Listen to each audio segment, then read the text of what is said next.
for 5 years, and we are in the final year that is ending by 31st of December 2023. What does it mean to the districts that are still implementing some of these projects, and also looking at the 5 or I may say 4 months that are remaining?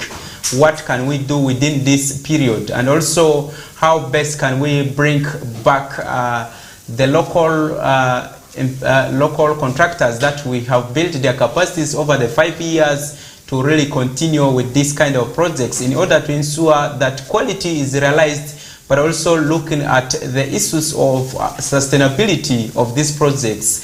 That is what we have been discussing with my guest, that is the State Minister for Urban Development, Obiga Kania, who is sitting there under that docket of urban development. So we're still continuing with the issues to do with USMID projects. Maybe, Honorable, let me ask this question certainly. Yes. What do we have to do right now as we look at the status of some of these USMID projects in the districts where they are still not doing well? What can we do within this period, considering the issues to do with also quality and the timeline?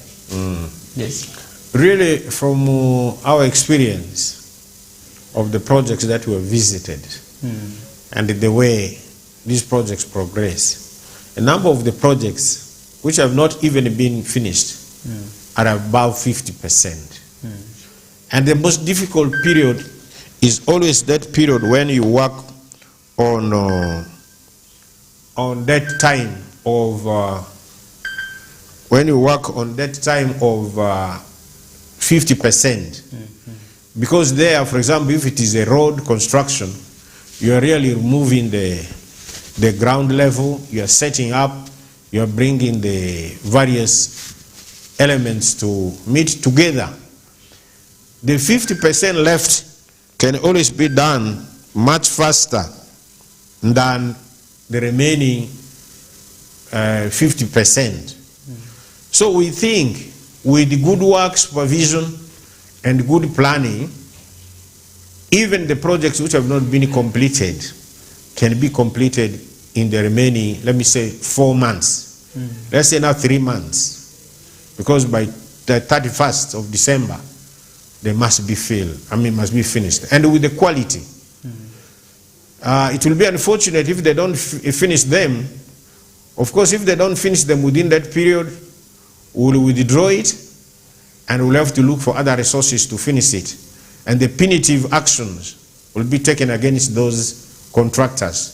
They will have to pay damages to government. It's not just going to be a free walk away that I've not finished and therefore I can move away. We will blacklist you, but you'll also have to pay. And in the future, you'll not get any other project with government, not only with the USMID, but with the government. We'll blacklist you across.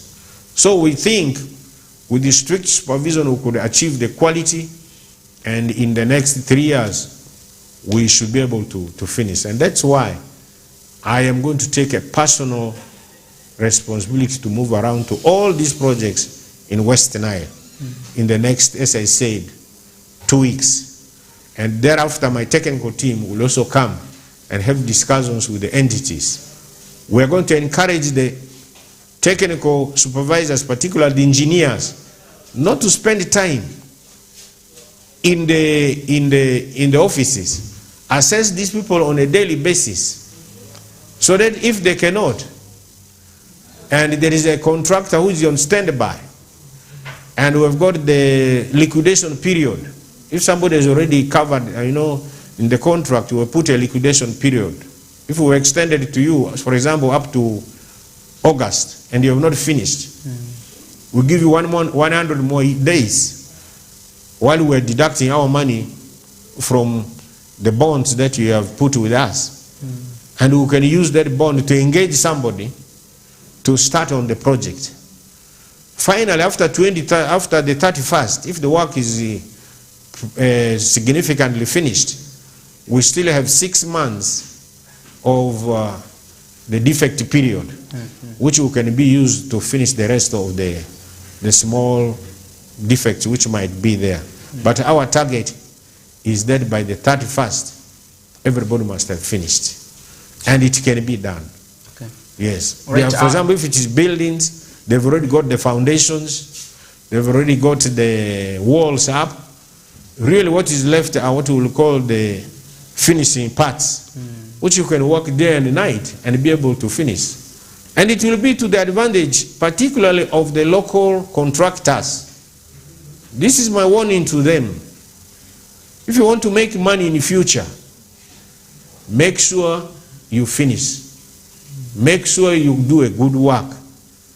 Make sure by the 31st you deliver work which is satisfiable to us. Okay. Because these are community-based. And then finally, on the finish of these projects, one unique thing with the USMID projects is we have a team on the ground of the local people, whom we call Project Management Committee, elected by the community to look at the progress of that project. I'm appealing to those people to come out, because this is your project. This is not a project of USMID or Ministry of Lands. This is not a project of government. This is not a project of the city. This is your project. Come out and be on the tails of these contractors. Help us so that the community can achieve an improvement using those services. Thank you. Okay. So last week we saw the Institute of Professional Engineers publishing that really the country has generated, generated like this labor of engineers to that tune of 5,000. But out of this, we have only 2,000 who have registered.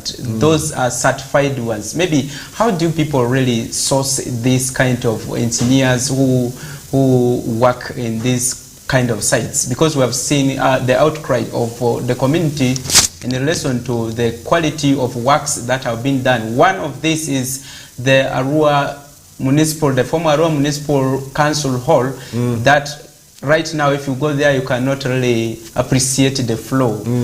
Yes, maybe what parameters do you people use to source some of these people who are taking these contracts? No, those weaknesses were there, and they are there. We're really trying to correct them. It's partly because people don't take some of these things seriously. For example, you'll find everybody around, people masquerading as lawyers, masquerading as surveyors, masquerading as architects. Just because you can draw something on the ground, you think you are an architect. No. We've now passed the architect's law. I initiated it, we went to cabinet, the cabinet passed it, and it is now a law. And using it, we have now appointed a board. And the board, one of the immediate works they are doing now is registering qualified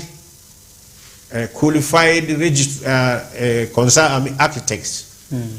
And soon they are coming out with a public notice that unless you have got a certificate from that board, you will not be allowed to practice. You will not be allowed to go around and calling yourself as an architect. And I'm sure it will weed up those people. And they'll agree, they are there. They are there, going around, talking that they are architects and doing so the work. So because there's no professional responsibility they own to anybody, it's a big challenge, but soon it is coming to an end. We now have a law in place. We've got a board of the architects in place, and I'm happy they are now drawing the regulations. There's a secretariat, which is very, very soon. Actually, I think before the end of this month, they will be publishing a notice in the media to require that if you want to qualify yourself as an architect, that's like if you want to be called a doctor, you must register with the medical board, and they will have to register. Yeah. Besides registering, maybe we have a number of laws that we have in this country, but really the enforcement has been a challenge. How unique would you people take up with this architects law that you have come up with, but also looking at the issues to do with the professional engineers who call themselves professionals but are not registered? That's why the board is there. The board will have to get a register and have a supervision role to move around to make sure that the people are properly supervised, the people are sensitized where to complain. Once the local people know where to complain and where to assess the list of professional people, then if somebody, a real registered one, misbehaves, then he can be disciplined. That board has its own long disciplinary list, including criminal and civil responsibilities, including arrests, including degazetting, administrative ones, degazetting you and circulating your name all over Uganda, all over the world, that you are not.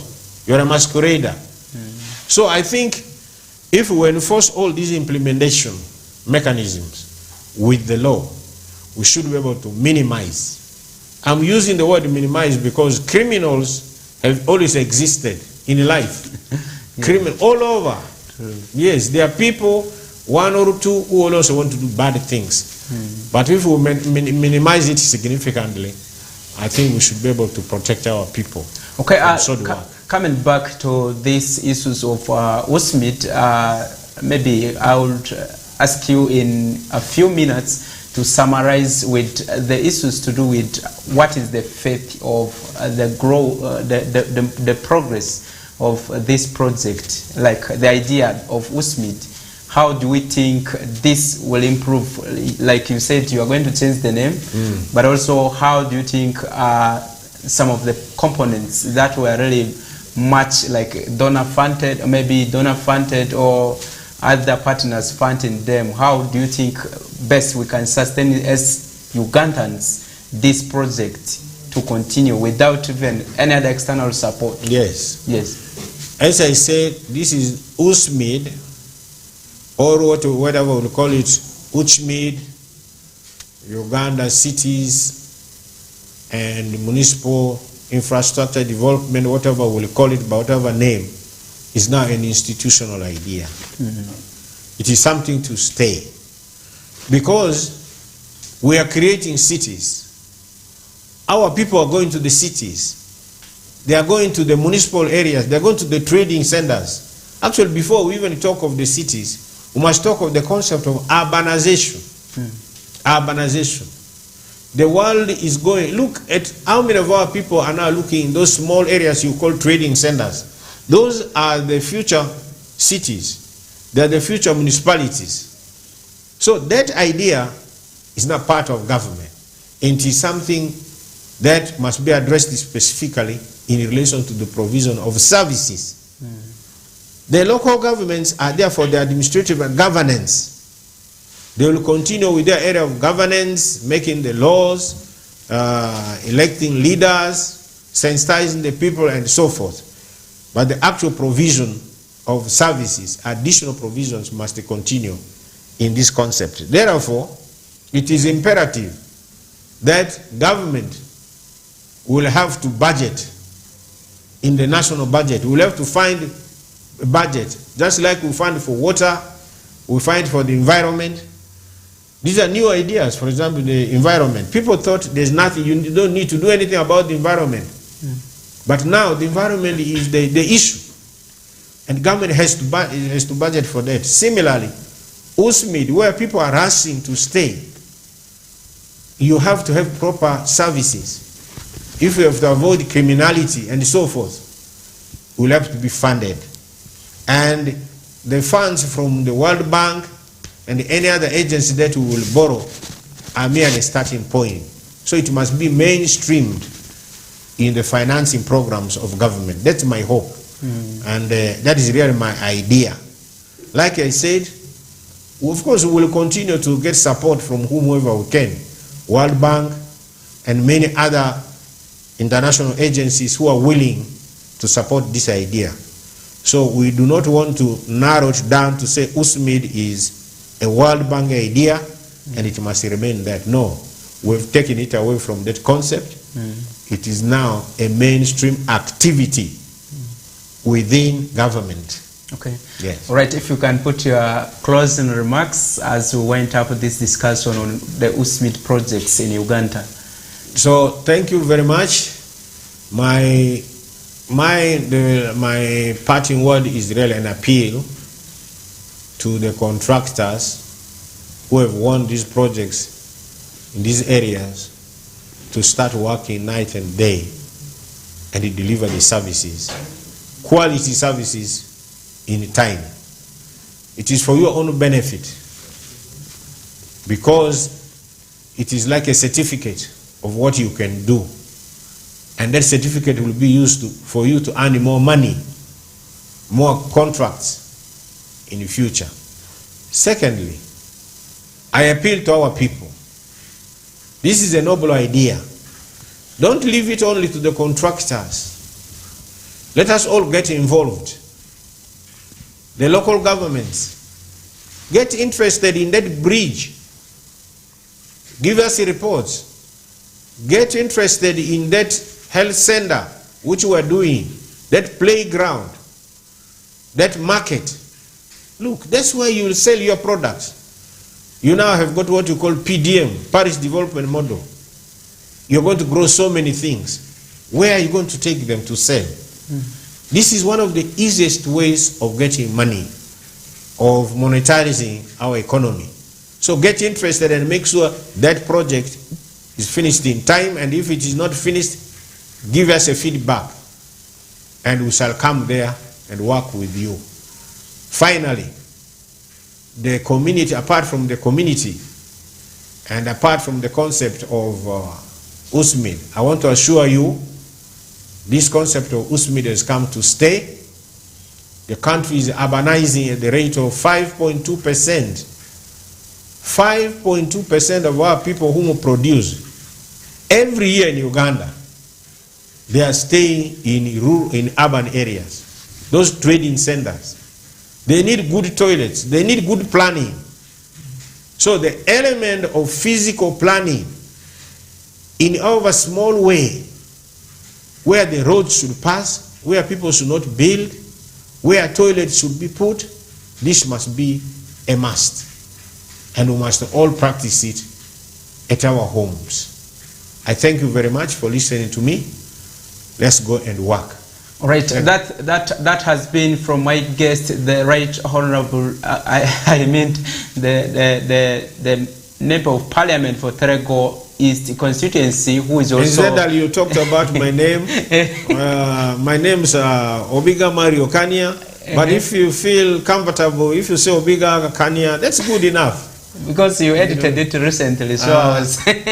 No, you'll find it depends on the document where it is. Some documents I use both, and all, and another one I use both. But of course, okay, that is it done with the USMID projects that we have been discussing here on West Nile Television. This is the KOKOLIRIKO show that comes every morning from Monday to Friday from 7 to 9 a.m. I've been hosting the Member of Parliament for Terego East constituency, who is also the State Minister for Urban Development, Obiga Kania, with whom we have been discussing the issues to do with the progress of USMID programs, the projects that have been undertaken in different districts, municipalities and cities in this country, but also the deadline being drawing very closer, what this means to the projects. I hope you have heard a lot from him, but also I believe that if all the districts that are implementing this, the cities, the municipalities, take all the messages that we have brought here